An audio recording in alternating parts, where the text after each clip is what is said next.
लिए ध्यान से देखिएगा, ध्यान से सुनिएगा और जो पूछा जाए उसको बताइएगा। हमारा जो प्रकरण चल रहा था वो यही है कि गोलीय दर्पण जो होता है उससे संबंधित कुछ शब्दावलियां हैं और वो शब्दावलियां इस प्रकार थी कि गोलीय दर्पण का एक वक्रता केंद्र होता है, गोलीय दर्पण की वक्रता त्रिज्याएं होती है, गोलीय दर्पण का ध्रुव होता है, गोलीय दर्पण का मुख फोकस होता है और मुख। अच्छा ठीक। गोलीय दर्पण और गोलीय दर्पण क्या है? एक अवतल एक उत्तल, यानी अवतल दर्पण और इन दोनों को ही गोलीय दर्पण कहते हैं। क्यों?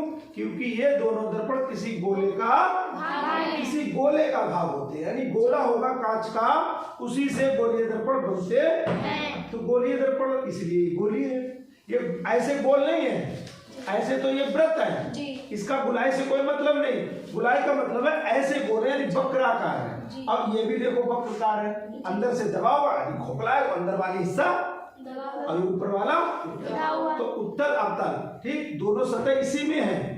गोले में उत्तल सतह भी है, गोले में अवतल सतह भी है। उत्तल सतह से उत्तल दर्पण परावर्तन होने लगेगा, अवतल सतह से अवतल दर्पण यानी कि अवतल सतह से परावर्तन कैसे होने लगेगा आपको पता है। एक तरफ पालिश करेंगे, दूसरी तरफ से दर्पण करने लगेगा, बात खत्म होगी। तो दोनों दर्पण हम बना सकते हैं।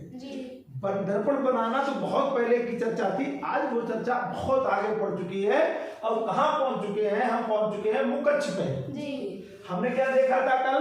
फिर क्या देखा था? फिर क्या देखा था? तो ये तीन चीजें पता हैं, ठीक। तो केंद्र का क्या मतलब? अगर कोई कहे ये गोलीय दर्पण है, इनका वक्रता केंद्र क्या होता है, तो हम क्या बताएंगे राधिका? किसी गोले का केंद्र दर्पण का, किसी गोले का नहीं, गोलीय दर्पण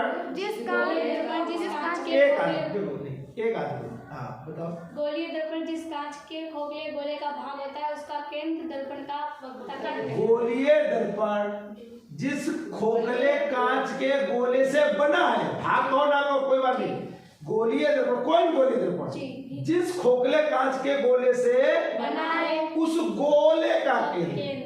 इनका नहीं पता, इनका पता नहीं कहाँ है, हमें नहीं पता है, लेकिन ये बना तो किसी कांच के खोखले गोले से, ये देखो बना है, बना है। और उसका केंद्र में पता है, क्यों? क्योंकि हमने निकाला था। अगर आप बीचा बीच निकाल लोगे तो पता लग जाएगा। तो गोलीय दर्पण जिस खोखले कांच के गोले से बने होते हैं, अगर आप भाग ना याद रख पाओ तो कह तो सकते हो कि गोलीय दर्पण जिस खोखले कांच के गोले से बने होते हैं उसका केंद्र, किसका? गोले का, उस गोले का केंद्र गोलीय दर्पण का वक्रता केंद्र का मतलब, क्योंकि ये वक्र है, यानी इसका हिस्सा इस वक्र का, अब इसी का तो केंद्र होगा कहीं, तो इसका वक्रता अब इसका केंद्र, इसका जो सेंटर है, सेंटर ऑफ स्फीयर, वो it is known as the centre of curvature of spherical mirror. यानी गोलीय दर्पण का जो वक्रता केंद्र होता है वो कुछ नहीं होता है, वो उस गोले का केंद्र होता है जिससे उसके हम काट के, गोला छोटा भी हो सकता है, गोला बड़ा भी हो सकता है, गोला बहुत बड़ा हो सकता है, गोला बहुत छोटा हो सकता है। तो सबका वक्रता केंद्र अलग अलग होगा। जैसे इन दोनों दर्पणों का वक्रता केंद्र क्या एक होगा? क्यों?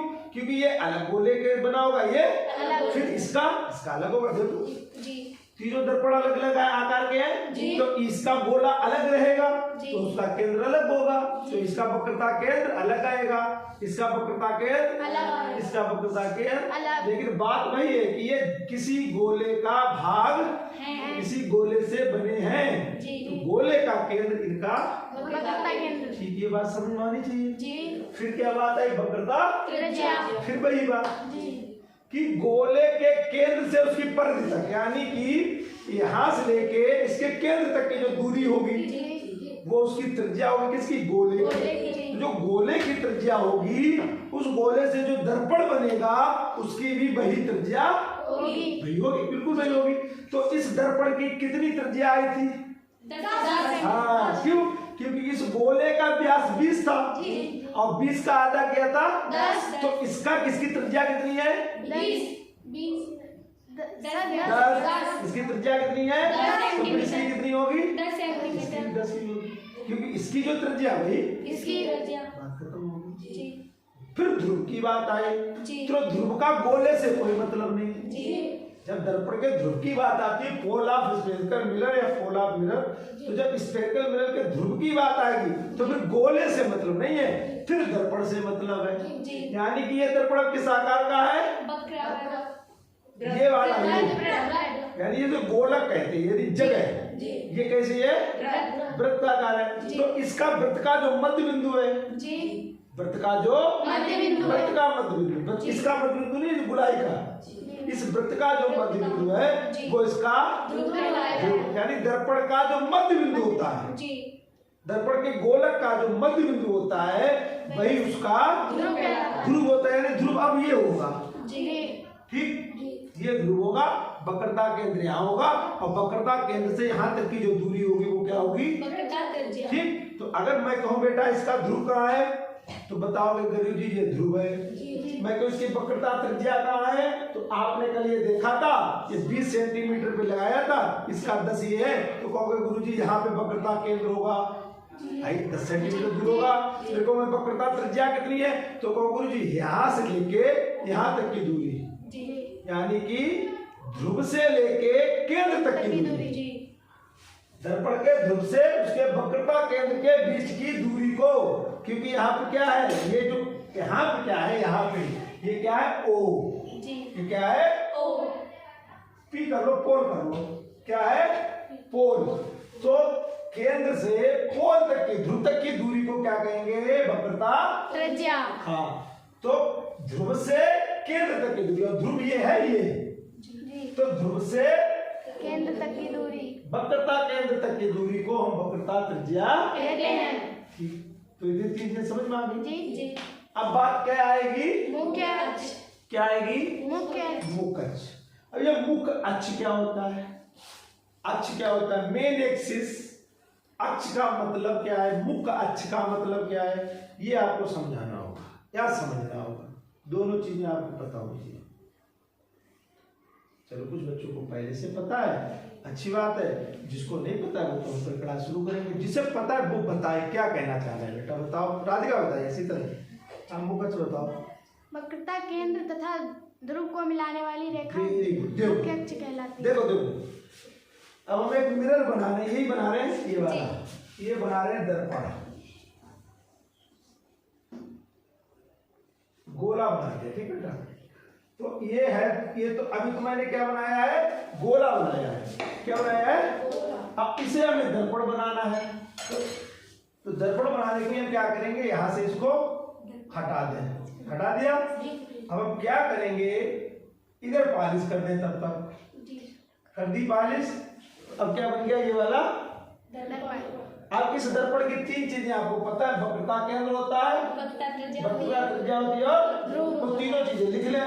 ध्रुव कहाँ पे होगा?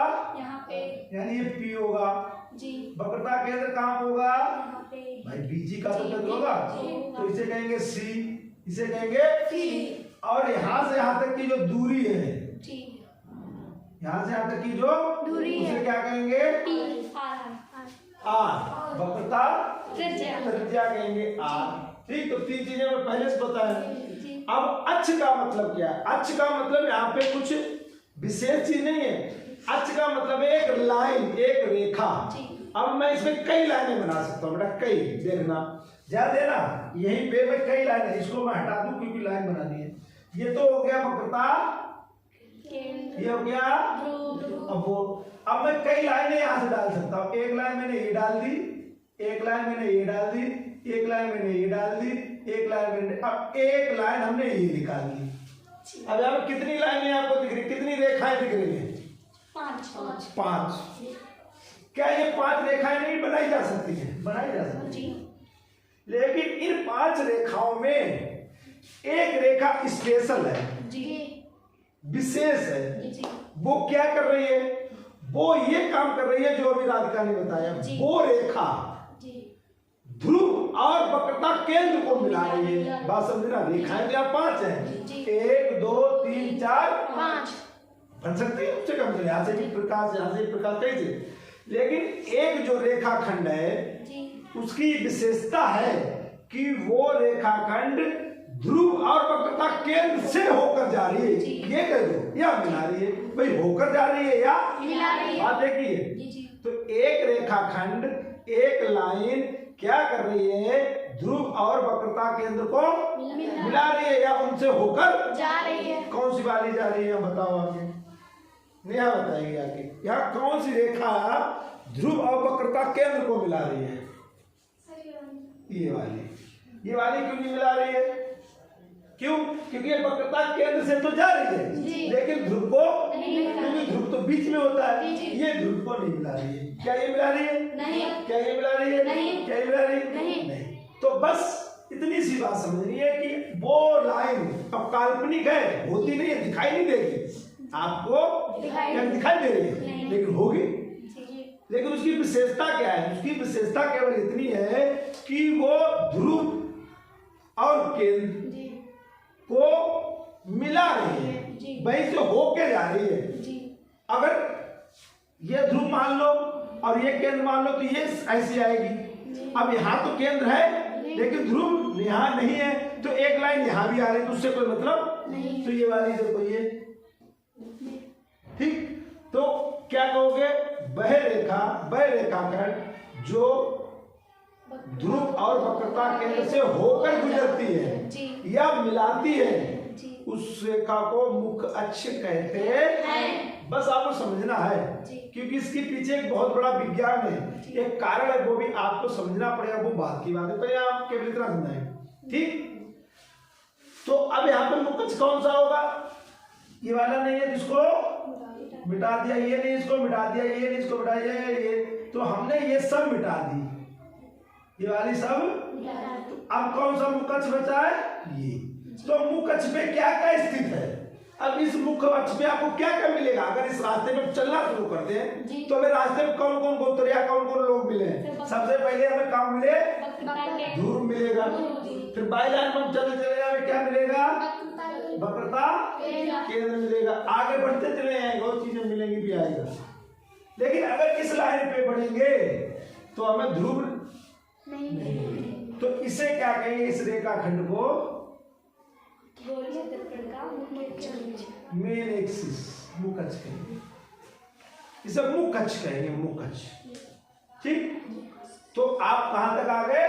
मुख्य अक्ष, मुख्य अक्ष तक। मुख्य फोकस की बात कर लेंगे लेकिन वो मैं आज दिखा नहीं पाऊंगा क्योंकि वो कुछ इंस्ट्रूमेंट खराब हो गए हैं दूसरी। लेकिन हम इसकी बात अब कर रहे हैं, इसी पे भी चर्चा करेंगे, इसकी कुछ विशेषताएं वो बात करेंगे। तो आप राड बंद करके इधर वाला बटन दबा देना।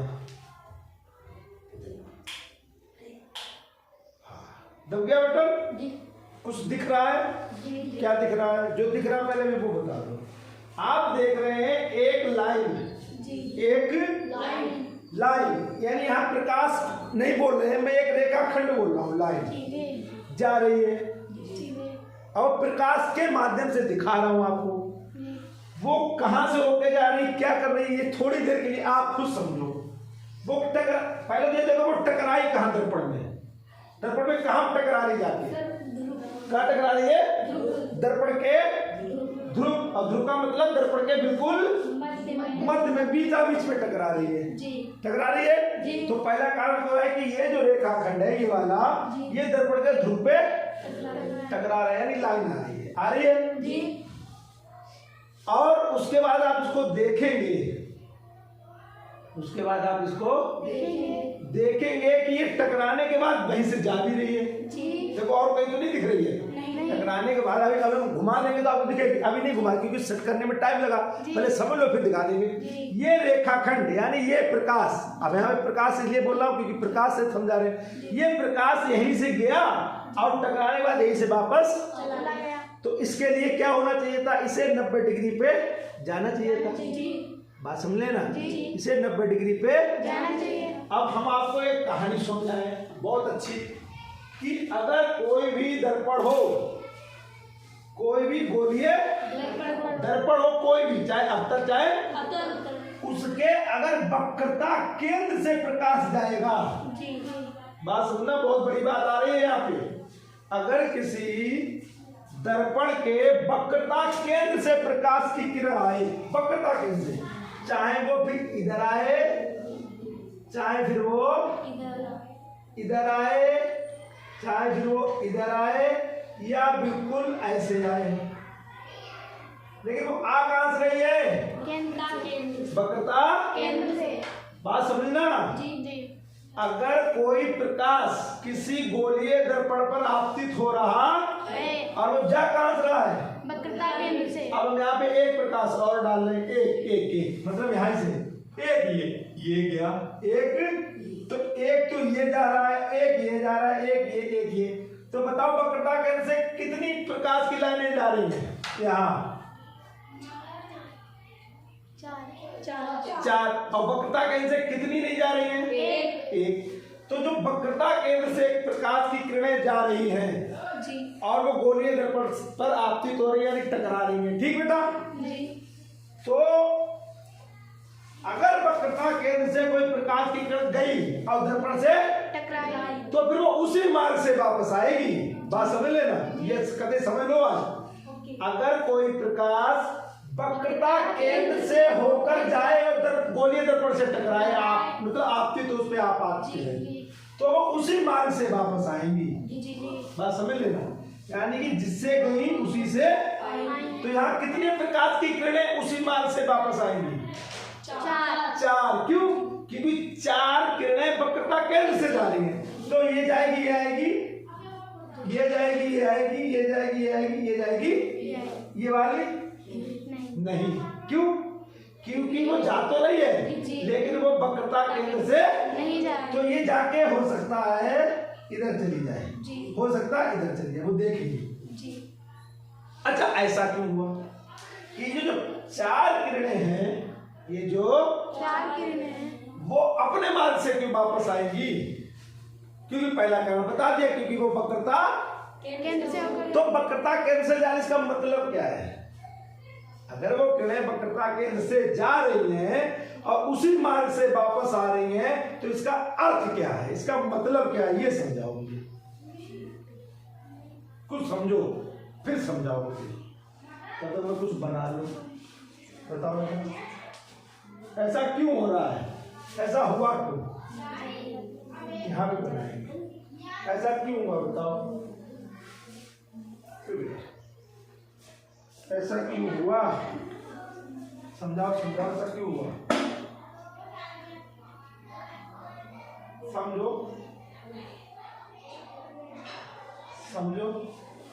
समझाओ। आ रहा दिमाग में? नहीं आ रहा ना? ये मैंने एक गोला बनाया जी और मैंने उसका केंद्र बनाया, जी ठीक बेटा? जी और एक गोला ये आपके पास में है, ये गोला ये, इस पे मैं एक, जब मैंने ये राड डाली थी, ये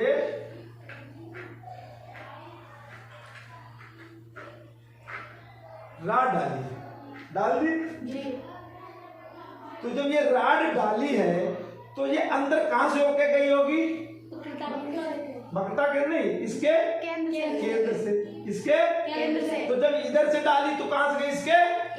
ऐसे ही अगर यहाँ एक छेद करें और यहाँ एक छेद करें, उधर से डाले तो वो कहां से जाएगी?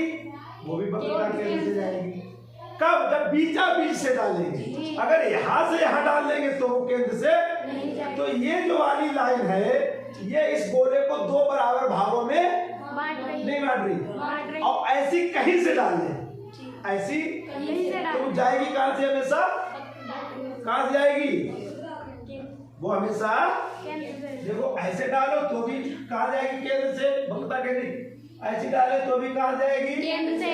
ऐसी डाले तो भी कहां जाएगी? केंद्र से। ऐसी डाले तो भी कहां जाएगी? केंद्र से। हाँ, वो थोड़ा सा देख लेना, कहां जाएगी? केंद्र से। ऐसी डाले तो भी कहां जाएगी? केंद्र से। मतलब अगर हम गोले को आधा आधा काटे तो हमेशा केंद्र से ही जाएगी लाइन।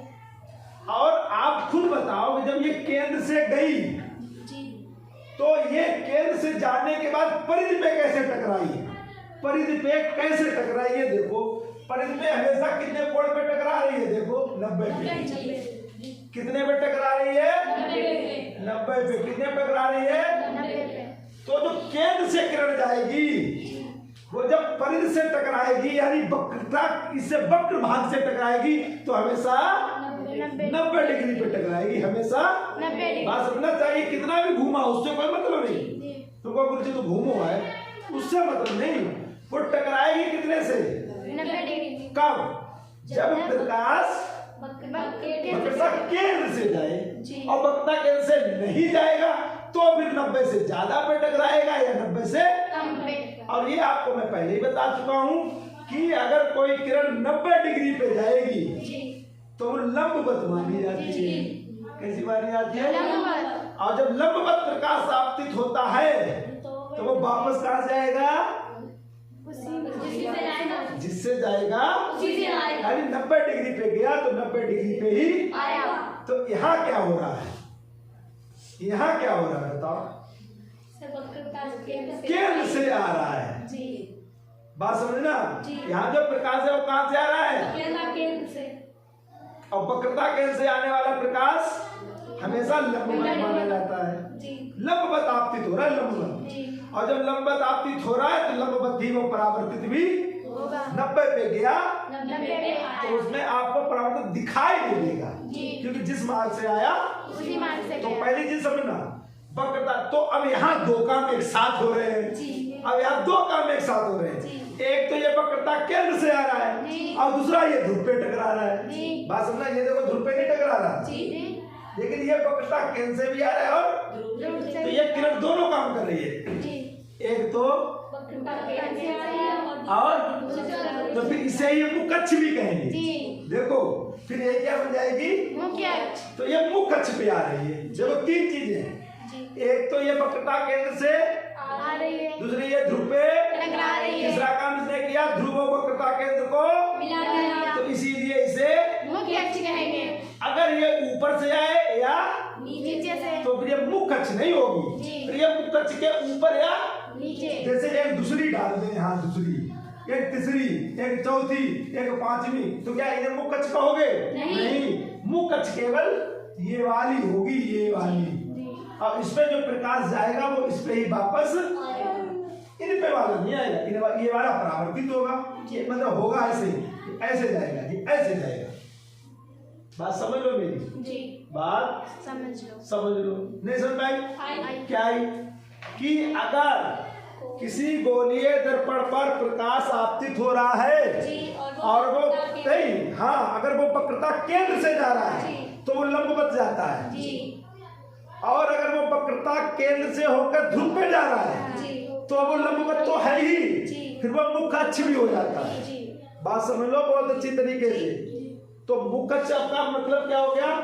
वह रेखाखंड जो वक्रता केंद्र और ध्रुव को मिलाए या होते हुए जाए उसे मुख्य अक्ष कहते हैं। इसकी बहुत बड़ी विशेषता है कि एक तो ये लंबवत है, क्यों? क्योंकि वक्रता केंद्र से आ रहा है।